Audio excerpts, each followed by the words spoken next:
So for those of you who have been watching my series of reviewing all of the Iron Maiden albums, my reviews have been kind of negative for the past few albums. So the last albums I was reviewing was No Prayer for the Dying, Fear of the Dark, The X Factor, and Virtual 11. And those are kind of considered like some of the weaker albums, but today it's going to be completely different. Talking about Seventh Son of a Seventh Son. This is a really awesome album. I have like nothing negative to say about this. And it's actually funny, back in the 80s, I bought like most of the albums, but this was the one album that I kind of like always just like pass over when I went to the record store. I never picked this up in the 80s. I actually picked it up later on in life, and you know, when I listened to it for the first time, I was really hooked.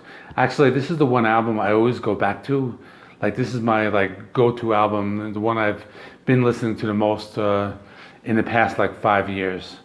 So now that you know all that, let's talk about it. So this is album number 7, which is why it's the Seventh Son of a Seventh Son, released on April 11, 1988. It's a concept album based on the book by Orson Scott Card, and it's also an album that incorporates a lot of progressive rock.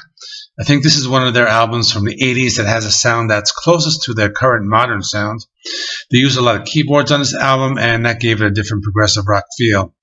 The idea of the seventh son of a seventh son is taken from folklore, and it is the idea that the seventh son of a seventh son, somebody who has special powers. Number 7 has a lot of mystical and biblical meanings, such as 7 virtues and 7 deadly sins, and also the seventh son will have powers such as healing powers, and other ones something that is talked about in songs like on the album. Like I said, it is a concept album. The songs do sound very cohesive, and the album does have a really nice flow to it. So let's talk about the album now. I'm going to go through these songs track by track. The album opens up with Moonchild, has an acoustic intro. It's kind of like a folk music with Bruce Dickenson playing. We hear the progressive rock keyboards. That's like really cool. But the heavy chords do kind of creep in. We've got some fast drum beat, and there's some like melodic guitar playing on the song. Really a good opener to the album. Next song, Infinite Dreams. This is probably one of my favorites. This one has a melodic lead guitar in the intro. It's very like quiet, laid-back song. Has some pretty cool bass riffs, and the song is a slow builder. It does have a tempo change. There are some classic Iron Maiden riffs in there. They use keyboards in the background. That kind of adds a lot of like atmosphere and texture, and the song does get faster in the middle, so I really like that part about it. Next is a single, Can I Play With Madness? And this one I have lots of memories of watching the music video. The music video reminds me of like a Harry Potter movie, even though that book wouldn't be written until like 10 years later. But it's a good song, has that classic Iron Maiden gallop and some tempo changes, and a pretty cool melodic guitar solo. Next is The Evil That Men Do. This one has a pretty cool melodic intro. It's a fast-paced song. It does have that classic Iron Maiden gallop as well. There are some pretty cool melodic guitar parts, and I really like the guitar solo in this song. I think that is one of the things that does make this album stand out. And next is a really cool song. It's kind of like an underrated one called the title track, Seventh Son of a Seventh Son. And it's a long, epic song. I mean, back then, at this point in Iron Maiden's career, I mean, their only other epic was Rime of the Ancient Mariner, and that was 13 minutes. This one's about almost 10 minutes. You know, it's a long song. And it does have a really cool intro. So when it starts out, it has that Iron Maiden gallop, the memorable chorus, you know, the whoa, that in the lyrics, the keyboards. But around 4 minutes, that's like when the magic happens. It's really cool melodic guitar riffs. There's a really slow breakdown. You hear the bass, you hear the keyboards, and a really cool spoken word part by Bruce Dickenson. I think he really does those like spoken word parts really well on this album.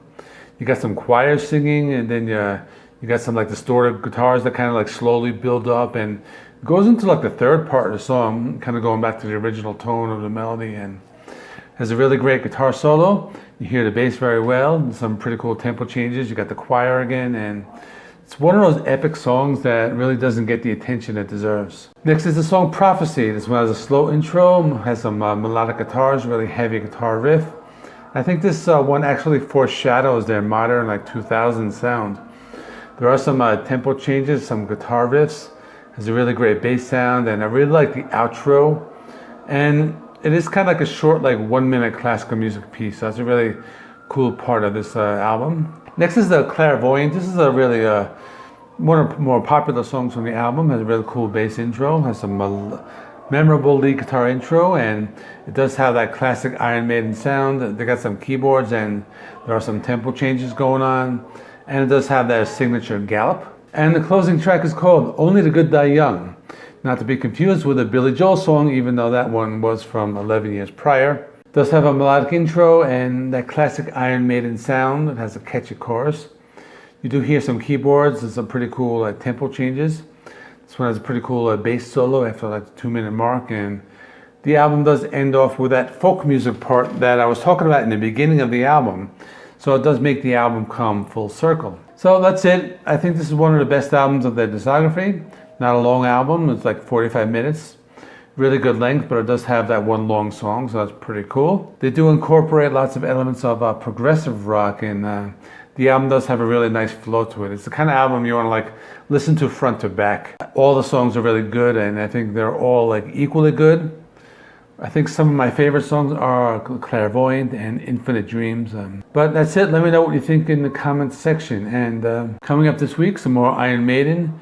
Next album I will be doing is Somewhere in Time, then Power Slave, then Peace of Mind, and Number of the Beast. I might be able to get all of those in before I review Senjutsu, but if I don't make it in time for Senjutsu, I will continue this until I finish, and I will be doing other Iron Maiden related stuff like song rankings, like ranking the opening tracks and things like that. So check out some of my other videos. I will link them over there. And thanks for watching. See you in the next one.